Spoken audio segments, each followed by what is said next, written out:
Okay, here it comes. Can I just have one comment, please, for Gary? I'm terribly sorry. Look, Last I'm night's sorry. breakfast. I would, but look, I've got to get home to watch Countdown.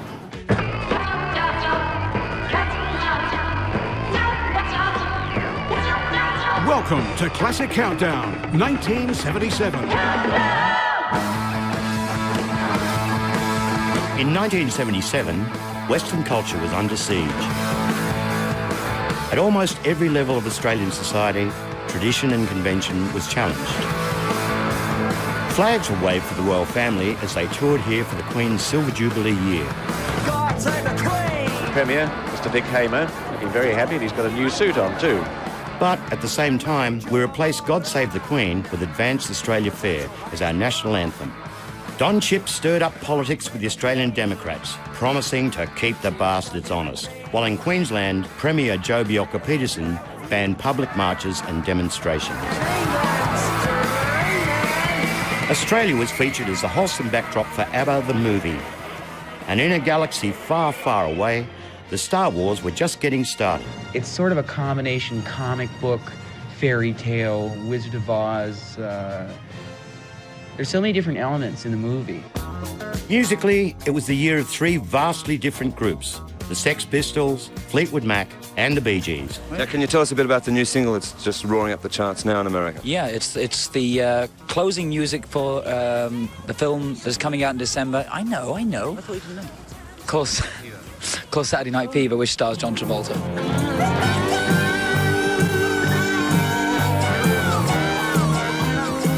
Whenever popular taste looked like heading in one direction, it would drift off in another.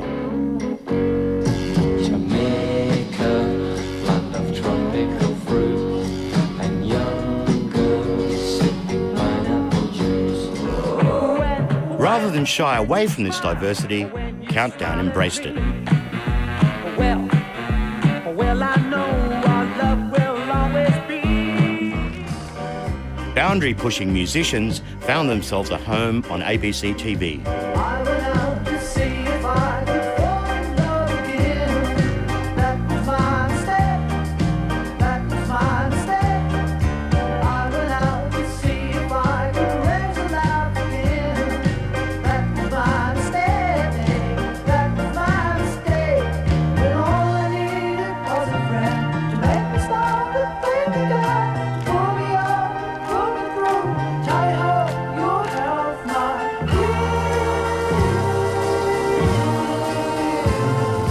I went out to see if I could live for couple days. That was my mistake. That was my mistake. One by one I counted on those happy yesterdays. Yeah, that was my mistake. Why, that was my mistake. What's gone is gone, sweet memories. Don't let them get the best of me. No more lost in history. No more lust for love. All I needed was a friend to make me stop and think again. The call to arms is loud and clear. Tally ho, your health, my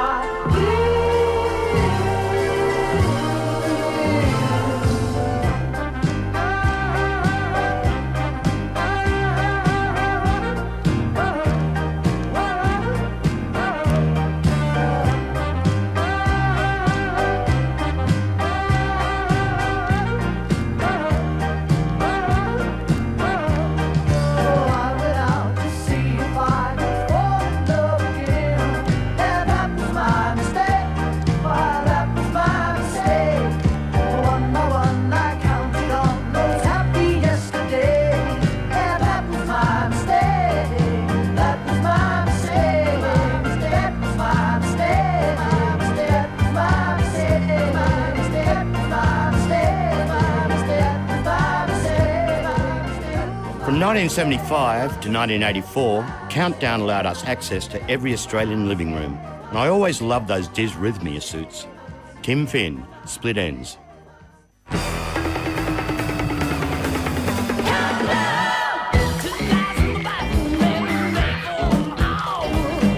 Someone said that they were taking a shower.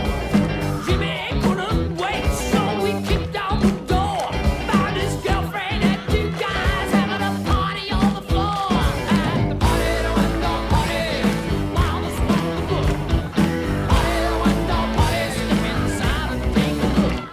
party. Sadly, not all the weird and wonderful moments of 1977 were preserved.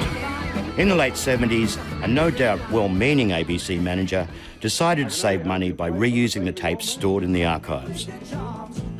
Most of the 1977 episodes of Countdown were lost, literally taped over.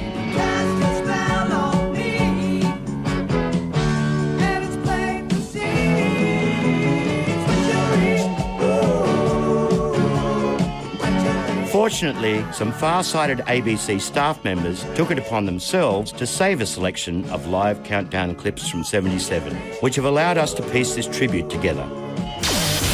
Whichever way the wind is blowing, about the only thing I know is that I'm gonna be where the action is. Without that foresight, some of the great performances of that year would have been lost forever.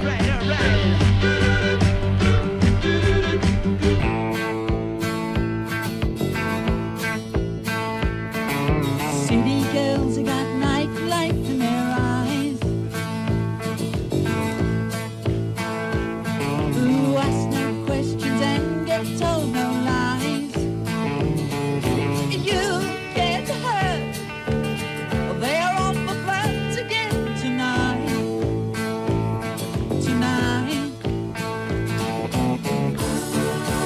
Don't fall in love.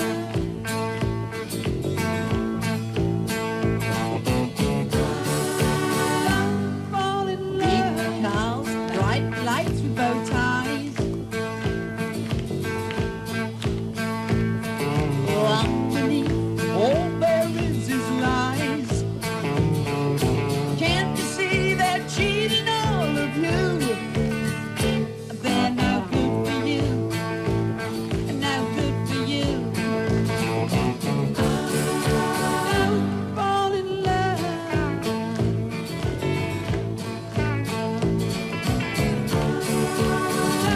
Fall in love.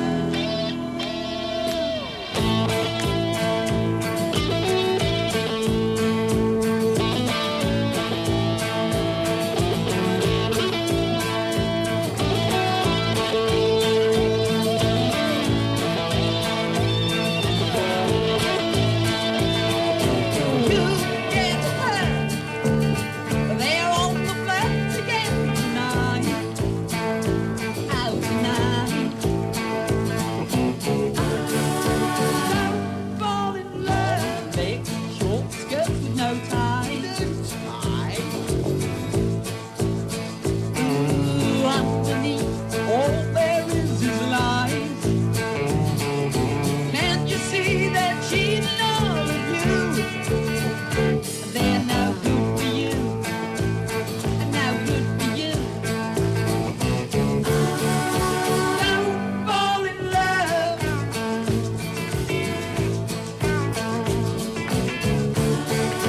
Don't fall in love. City girls got nightlife in their eyes. Don't fall in love. Everybody realised Molly was the main man, but although he had an encyclopedic knowledge of all things pop, at the same time he exuded the vibe that he didn't have a clue what he was doing. Billy Miller, The Ferrets. First thing in the morning, last thing at night, all is being born into dark, into light. First thing in the morning, look through the sights. I aim to be there. Although many of the rescued Countdown clips featured well-known overseas artists, some captured fascinating local acts, like former Tamam Shud guitarist Lindsay Buer, moving away from his hippie past. I got the heart and I got the steam, just like a dream. I'll go on. I can look round, I never look down, chasing the sound that will take you higher. I got the will and I got the time, and while I can rap, I'll go on. Never a trace of doubt in my face. I'll step up the pace and I'll take you higher.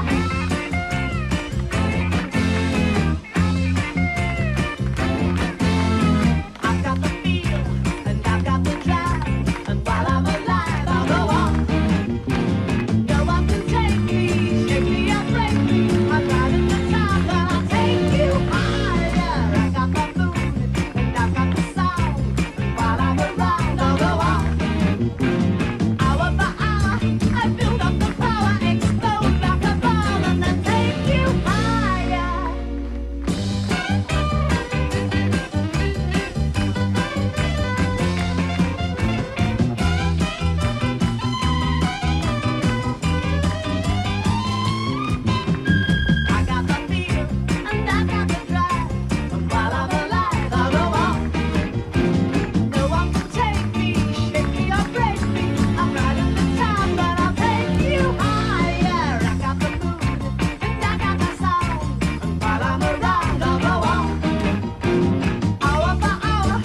only memory of that performance was Marsha Hines, who was also appearing. She has that gift of making people feel special somehow. Lindsay Bier. Hi, I'm John Paul Young, that's Sydney, and this is Countdown, Australia's top rock pop show on the ABC network. We'd released one album. In 77, Molly chewed the fat with some of the brightest stars in popular music. Luckily, the best of his interviews were preserved too. What do you think of the album itself? And do you think that it's probably the best for a long while? I think there's a great deal of truth on it, lyrically anyway. I think some of the words are probably some of the nearest to the knuckle that I've ever written. You know, a lot of them, I don't think they're even going to get played, they're so filthy. Prior to this album coming out, yeah, there's been, again, the headlines and a lot of publicity about you and Brett, about you breaking up and everything else like that. There's more to it than that, as you know. Probably, but what I'm trying to say is the titles on these songs alone sort of are almost as if you could direct them at Brett from the listener's point of view. I mean, was it that good? Yeah, and you're right. Was it that bad? You're right, yeah, that's a fairly accurate assumption. Some of them are aimed at her, some of them are just aimed at women, you know. One of them's about football.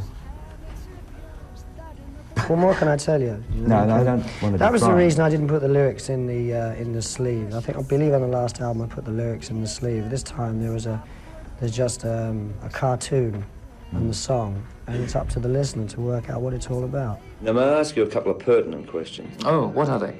The first one being like one of the world's top groups, and living in a country. Well, I mean, it's true.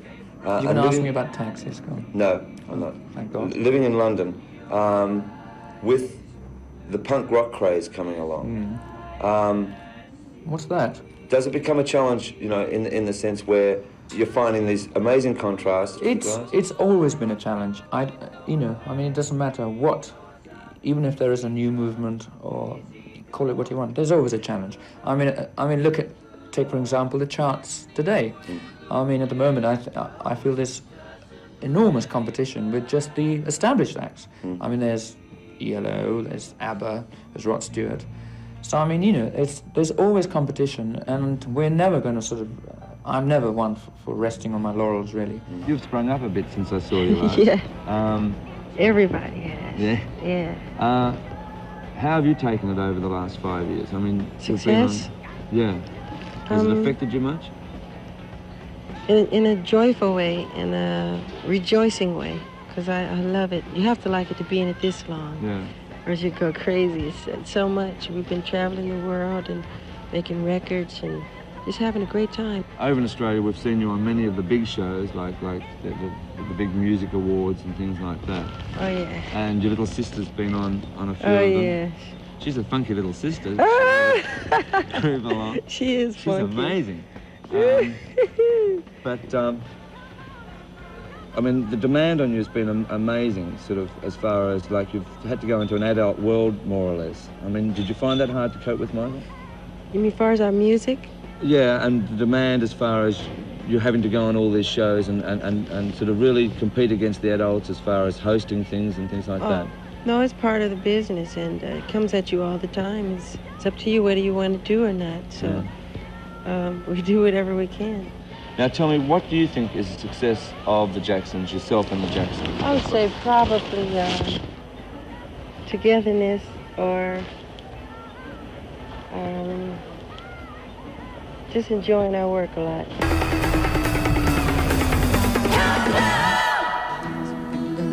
As Molly made contacts around the world, he was able to convince many of those acts to appear live on the show. I don't know why she's leaving or where she's gonna go.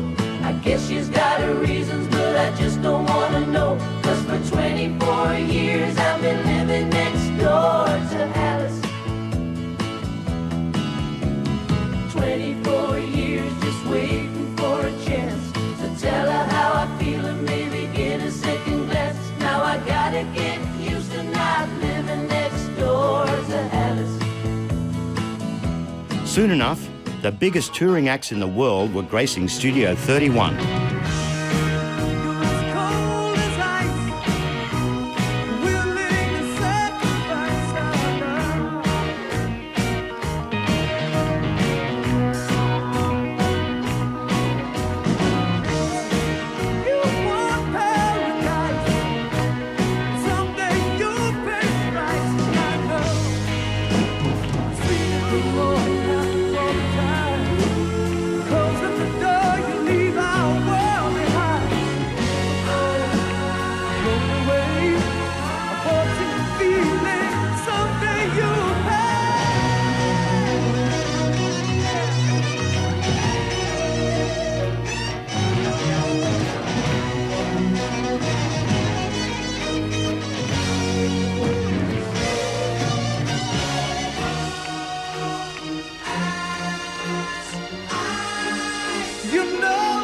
You are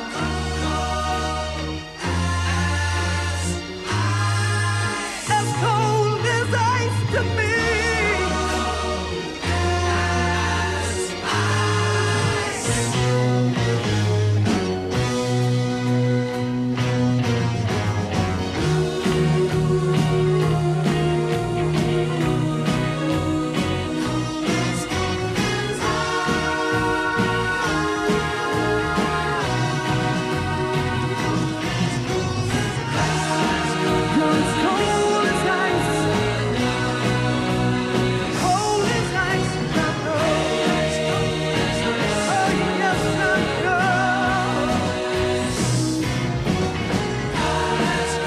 We were all rookies to television performances in 1977. As I remember, we began to loosen up and have some fun guesting on Countdown. Lou Gramm, Foreigner. Well, with the... Nice jacket, dear. Thank you. You've got one the same, actually. Yes, I know. Clean my car with it. For all the palling about with international stars, Molly stayed friends with the local up-and-comers. Yes, it's all right, baby. Change your life, but how? You used to be a honky-tonk sister, but you're a lady now. Countdown was always ready to give new artists a chance, and many would go on to long and successful careers. But talking about really true talent, and I think this is one of the best things she's ever done in her life, the most beautiful lady I know, and she's Hungarian, I believe. Speak Hungarian, speak Hungarian. Here is Renee Geyer with her beautiful single, Stares and Whispers. Yeah. Renee Geyer! Woo!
Walking proudly by your side, I could not see you were deceiving me. How could I be so blind to all the reasons why they just stare and whisper? Wherever I go, they just stare and whisper. Now everyone knows thought I had found has come tumbling down. I found her picture that you safely tucked away. There was no need to explain or to question you. It was written clearly on your face that you love her more and more.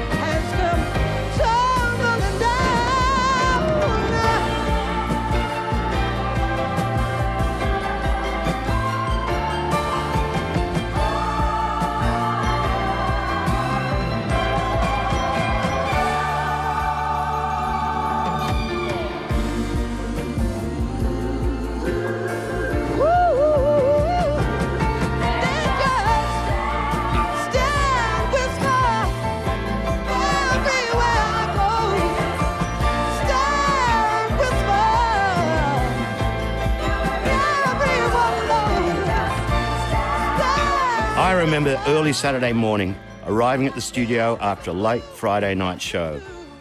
Countdown was always such fun. Great memories. Renee Gayer.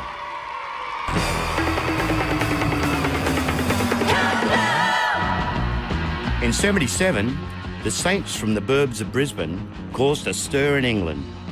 There was a lot of talk about punk music. Now, as far as the product's concerned, you came over here, you was labelled by the Australian magazines as Australia's first punk rock band, which is a title I don't think that you or the group particularly liked. No, well, I mean, it was irrelevant at the time because it was like a copy of the English media. Yeah. You know, I don't think they'd have to know what they're talking about at the time. What do you actually class yourself as? You just class yourself as a rather energetic rock and roll band, don't you? If you have to put a classification to your music. Yeah, talent band is what classification is. Right. Our audience these days isn't really punk because punk is like, well, it's practically gone at the moment. It doesn't really exist anymore. So it's like a fair cross-section of the people that we used to get before like this hysteria thing came up. Yeah. Because we have just like come through a boom period. And like these things are just sorting themselves out. And it's not just because you've got spiky hair and look like Johnny Rotten these days that you like win over audiences. It's like back to the way it used to be. Yeah. I just think today's music's just 70s rock and roll. Yeah. It just says what 70s is about, what it's like being young today, you know? Yeah. Just expressing our attitude. Do you feel that perhaps recording companies that perhaps maybe signing up a lot of the acts are just trying to cash in on a craze that may be just going at the moment? Yeah, I mean, that always happens. I mean, there's loads of bands cashing in on it. I mean, most people sling a tie around their neck, reckon it's punk rock. Yeah. Well, I don't know. I think there's loads of groups like that. I mean, I think there's only about a couple of really true groups, you know. Yeah. The rest is a load of shit. You know, there's a lot of talk and all the trade papers have sort of gone into a new wave. Yeah, well, they syndrome. always go mad with anything, don't they? They go mad with glitter, and then they go mad with Bowie's haircut, and then they go mad with punk, you know. But it's good, you know, it's good young music at last, you know. That's the thing I like about it. It's the kids getting their own thing on instead of just copying the daddies. Yeah. It's very like the music everyone else used to play. It's very like early Who and Doors and stuff. And influences are all back there, but I think it's good. I like it, you know, I like the way they dress. All that funny hair. And like, now take Anarchy in the UK, and you were saying just a moment ago that you thought it was perhaps, it came out too early. Yeah. Came out this time last year and weren't really big then at all, the punk rock movement, you know. Do you think it was slightly overshadowed by the controversy that was going around it? I mean, just on punk rock. No one took no notice of the music at all. All they was worried about was the front page headlines and everything. No one even bothered to listen to the records, and they didn't realise how good it was. Now, God Save the Queen sort of was obviously something that was going to cause a lot of controversy as far as whether you liked it or not. Pretty Vacant, people have taken it pretty serious and to your favour. I mean, you must be pretty happy about the way Pretty Vacant was treated. I don't know. I didn't really like Pretty Vacant. But like, in what respect? You didn't like it musically, or the way it was recorded, or what? Yeah, well, no, I just didn't like it. I never liked the song that much. I mean, like, everyone else likes it so much. We're pulling bigger crowds than they are, you know. Yeah. I mean, we've got our following here. It's not new wave and it's not punk. It's just people that like our band, our rock band, you know. And like we honestly thought that the punk and the new wave thing might sort of spoil a bit for us, but it hasn't at all, you know. Yeah. It was a big fad, like it's just like anything else, big fad for a while, and there's those that are still hanging on to it. But the main thing about it is that it gives rock music a real kick in the guts, you know. Yeah. And we sort of, even though we started the whole thing over here, like we played here before the Sex Pistols were even sort of, you know, thought of. Yeah. And now we've always been there, and people are beginning to realise that now they want more than just someone up there screaming, you know, anarchy and rape and this sort of crap, you know. And we're it. Yeah. We're doing it right. Phil Rudd, AC/DC. At the other end of the musical spectrum, American West Coast rock was still reeling in the hits. Fleetwood Mac was a very spontaneous album.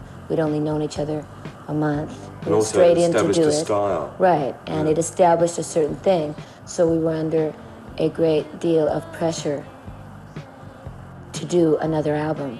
And we all became very critical and probably very scared and frightened of not...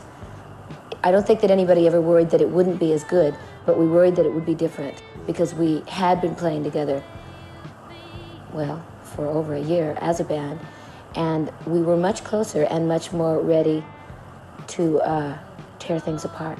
So from whence I was a very little girl, I was dancing around the house. So this is nothing new for me. This is nothing different. People can interpret what I do any way they want to, just the way they can interpret a song any way they want to. It is not important to me. I happen to like black. I always liked black. I happen to like very flowy clothes, but I always liked those kind of clothes. I'm small. I'm not, your stately, sexy type of a person. I'm 5'1" tall, and if I don't wear the kind of stuff I wear on stage, from a distance, you would never see me. Many Australian acts gave us their own take on the West Coast sound. You better look after yourself, 'cause nothing stays the same. If you can't run with the tide, you've got yourself to blame. You could hear it in the work of stars, Cole Chisel, Paul Kelly, and...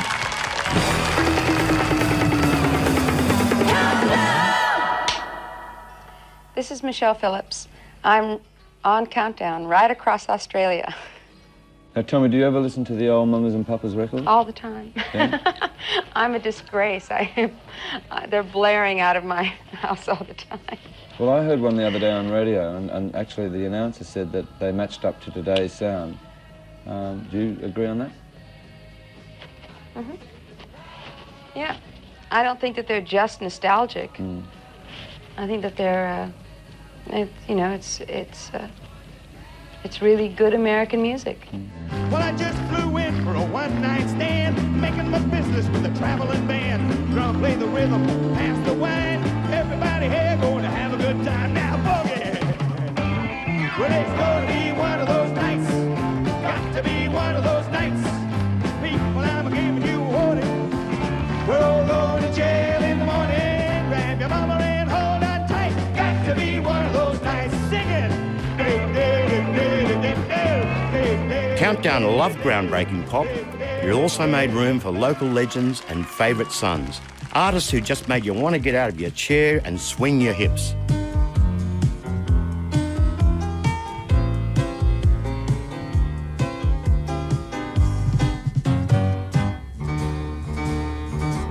The more I see you, the more I want you. Somehow this feeling just grows and grows. With every sigh I become more mad about you, more lost without you. And so it goes. Can you imagine how much I love you? The more I see you as years go by, I know the only one for me can only be you. My arms won't free you, and my heart won't try.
its first few years on air, Countdown created its own superstars. By 1977, Marsha Hines had become Australia's disco queen, but the nation also loved her to belt out a big love song.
This is a much more emotional song than what I'd performed on the show previously. Such a bittersweet song.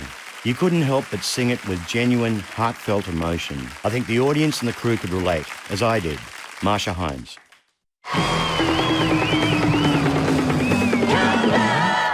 Well, from Sweet Sean, when engagement, Molly. I got engaged yesterday, I sort of.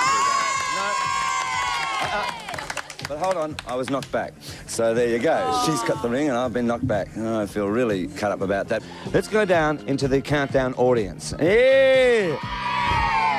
Right, now listen. No, let me step down. Come on.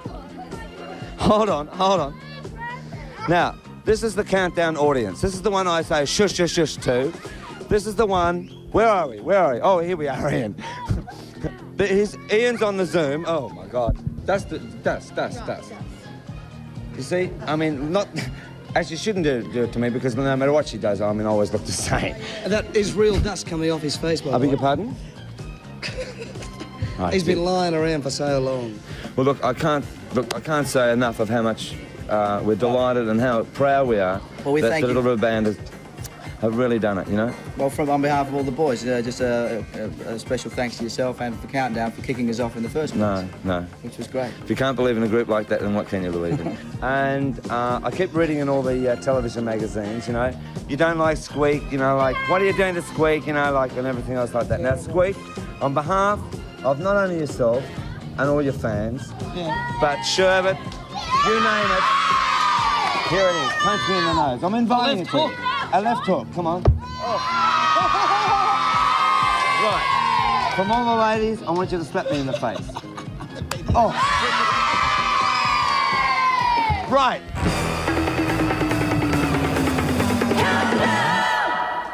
Hello everybody, this is John English and you're watching Countdown right across Australia. Molly had an uncanny ability to be in the right place at the right time. Would you now make welcome to Countdown His Royal Highness Prince Charles. Your Royal Highness, it is a pleasure to have you here to help us support the Queen's Silver Jubilee appeal for young Australians. I'm delighted to be here, obviously, as the patron, and I'm particularly grateful that this programme should have produced this marvellous album, the Countdown album, which I know has taken a lot of effort and problem to produce. Yes, a lot of effort, but I'm sure you'll be delighted to know that all the artists and composers represented on this LP have waived their royalties as a donation to the appeal, and the recording companies involved have given their very generous support. From Princes of the Realm to lead guitarist of the band, Molly was our man on the spot. Les, how did the accident happen? Well, we were in Maryborough in Queensland, and it was kind of my fault because we just started the show and the dragons were breathing flames and we had these flash pots, and I kind of forgot that the flash pots were there, and I started playing guitar and the guitar sounded kind of funny, so I turned around to try and fix it up, and this flash pot blew up, and I kind of looked down and my shirt was on fire, I was on fire, and nearly fainted. Mabel! Countdown bottled incredible moments. Sometimes the interviews Molly conducted were so outrageous and the live performances he captured so rare, they remain essential viewing to this day. I saw on Midnight Special, a thing that you did on Midnight Special, where you said that you really got off on Beatles numbers in the 60s and you really enjoyed them. Now, about Bedroom Window, did you, when you actually recorded that number and finally heard the finished product, when you finally heard the finished product, did you honestly think that it was going to be a national, international #1 hit right throughout the world? Do you realise you just said 101 words? I did. Less than 55 seconds. No, it's just like, oh, God. I can handle the rocks. You can handle the dog?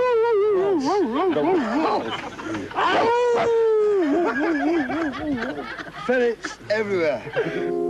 Well, that were the Mad Dogs and Englishmen, and obviously they should never go out in the midday sun.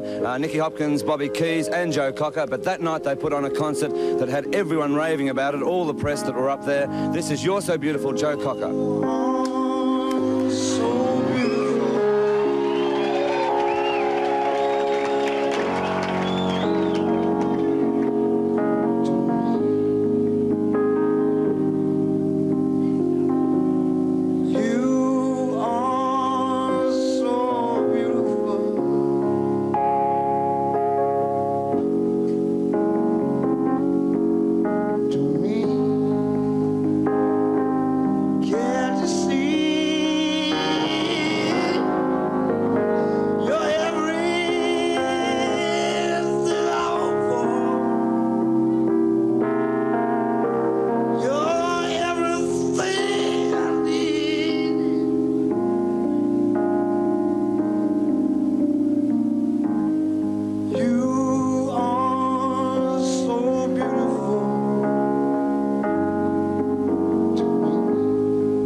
While his older brothers were discoing all the way to the bank, Andy Gibb had his own chart topper in '77 with I Just Want to Be Your Everything. Did you think the single was going to be such the monster that it's turned out to be?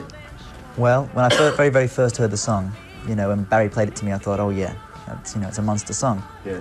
And, you know, I thought that, you know, maybe the song's great, but maybe it won't be a hit because I'm doing it or whatever. I didn't really think that I could actually myself have a hit record or a #1 record. And then it just kept climbing, and when it got into the top 50, that was enough for me. I screamed my head off. In a year famous for punk and disco, a folk song held the #1 spot for 11 weeks at the end of the year. Now, with Nolan Kintyre, it's sort of a bit different because of the bagpipes and that. Hey? And a lot of people say that it's that you're getting back to sort of ballads and that. Oh, yeah. Yeah? Did you get away from them there? Well, I don't know. I've never got away from them. No, but I mean a really lengthy ballad like that, you know. Oh, good. Well, it is a bit different from the... Yes, well, I'll accept that, Mr. Meldrum. Yeah, well, can you tell us a bit about that? Tell him. Actually, all it was I kind of realised that most Scottish tunes are old tunes. People do, you know, and they kind of just revamp all the old ones. Most of those kind of old ballads you like, you know. So I thought I'd have a go at trying to write a new one. So I got together with Dennis here. Waltz Time Ballad. Yes, Waltz Time Ballad, if ever I saw one. So we got together and you know, saw if we could kind of write one, and that's what came out. Well, it's been a pleasure having Rod you on the Stewart program. made it to the top with You're In My Heart.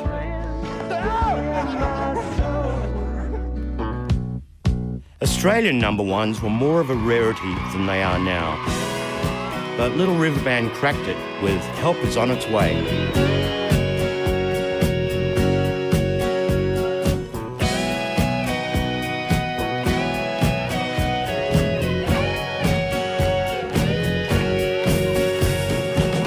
Why you in so much hurry?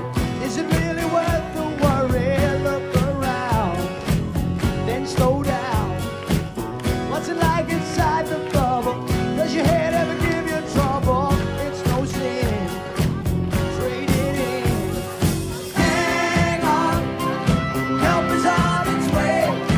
I'll be there as fast as I can. Hang on, tiny voice did say, somewhere deep inside the inner man. Are you always in confusion, surrounded by illusion? Sort it out, you make out. Seem to make a good beginning. Someone else ends up winning. Don't seem fair, don't you care? Hang on, help is on its way. I'll be there as fast as I can. Hang on, tiny voice did say, somewhere deep inside the inner man.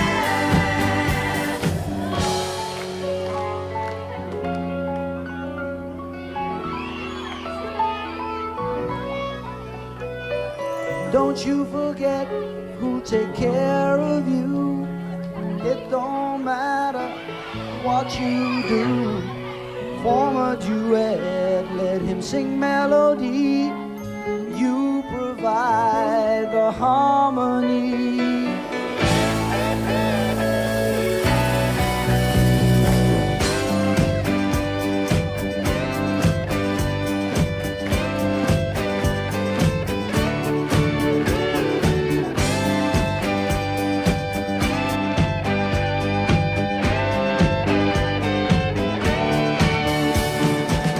Why you in so much hurry? Is it really worth the worry? Look around,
Help was on its way because of Countdown.